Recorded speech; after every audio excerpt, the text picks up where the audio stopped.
Assalamualaikum warahmatullahi wabarakatuh. Alhamdulillah kita bertemu lagi bersama saya Hairunisa di mata kuliah ET 2200 Medan Elektromagnetik 1 pada minggu ke-11.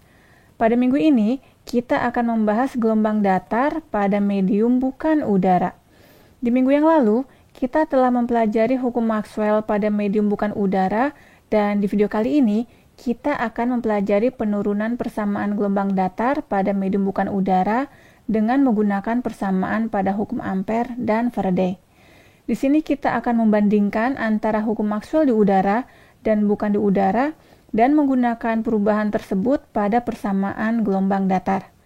Supaya tidak semakin penasaran, silakan saksikan video berikut ini. Sebelum kita melakukan penurunan untuk mendapatkan gelombang datar bukan di udara, mari kita review terlebih dahulu mengenai gelombang datar yang ada di udara.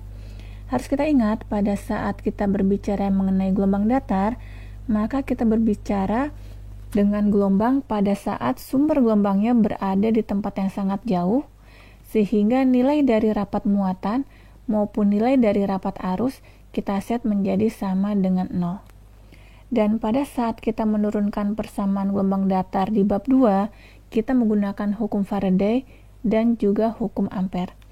Hukum Faraday untuk kasus di udara persamaannya adalah del cross E sama dengan minus dB per dt, di mana B dapat dinyatakan dengan mu0 kali H, sedangkan hukum Ampere menyatakan dengan del cross H sama dengan J ditambah turunan terhadap waktu dari epsilon 0 dikalikan E. Karena kita berbicara mengenai gelombang datar, maka J kita set sama dengan 0, sehingga kita dapatkan bahwa del cross H sama dengan turunan terhadap waktu dari epsilon 0 dikalikan E.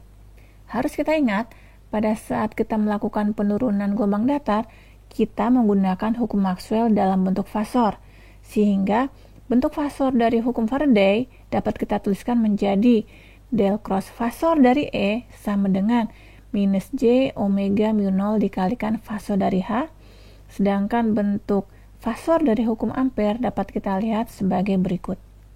Selanjutnya, kita akan melakukan perbandingan antara hukum Maxwell di udara dengan bukan di udara, di mana ini adalah hukum Faraday dalam bentuk real time untuk kasus di udara.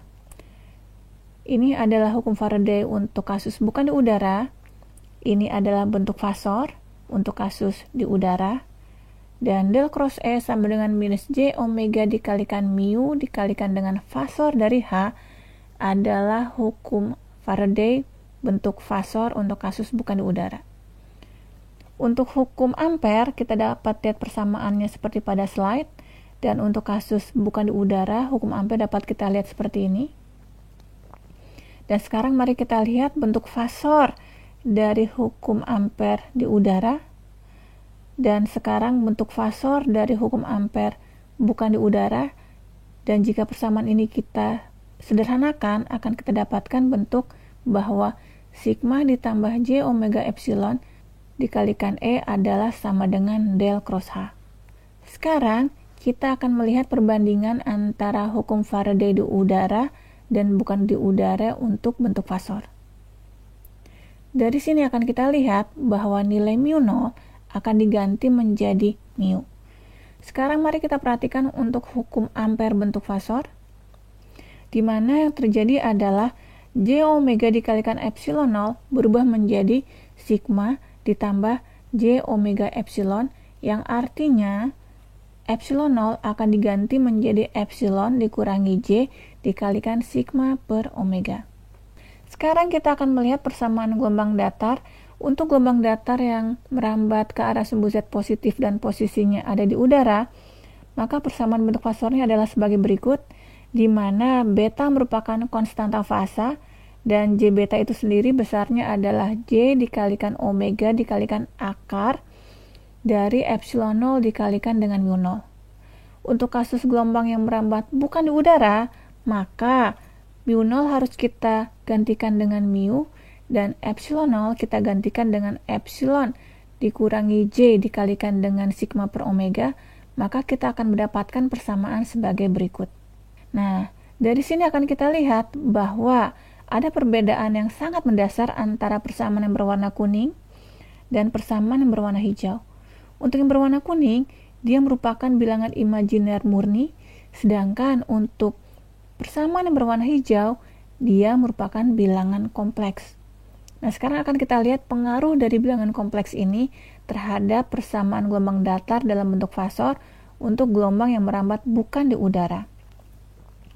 Sekarang, kita tuliskan bahwa gelombang datar yang merambat bukan di udara persamaannya adalah EM plus dikalikan dengan E pangkat minus gamma Z dengan arah AX, di mana gamma itu sendiri adalah J omega dikalikan dengan akar epsilon dikurangi J sigma per omega dikalikan dengan mu. Dan seperti yang kita ketahui, ini merupakan bilangan kompleks yang dapat dinyatakan dengan alfa ditambah J beta.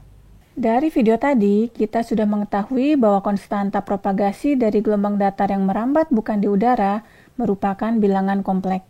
Nah, di video selanjutnya, kita akan melihat pengaruh dari bilangan kompleks tersebut pada gelombang datar yang merambat bukan di udara. Semoga kalian penasaran dengan materi selanjutnya. Oke, sekian dulu dari saya dan sampai jumpa di video berikutnya.